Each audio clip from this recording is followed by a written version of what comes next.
สียงนกร้องเทิงต้นใหม่นกเทิงต้นใหม่เต็มเลย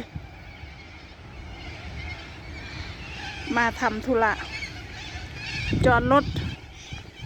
อยู่ข้างถนนเป็นที่จอดรถแต่ว่าไม่ฟรี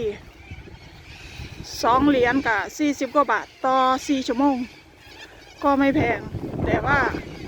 ถ้าพอครบ4 ชั่วโมงปุ๊บจะต้องถ้าทำธุระไม่เสร็จหรือยังไงเราก็ต้องมาเคลื่อนรถไปจอดหม่องไม่อยู่ในบริเวณเดียวกันพอใหญ่นางถาแล้วธุระ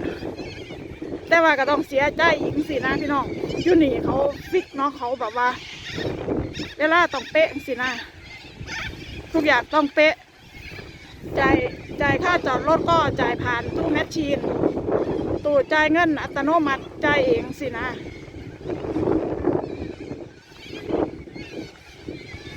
แล้วธุระเพิ่น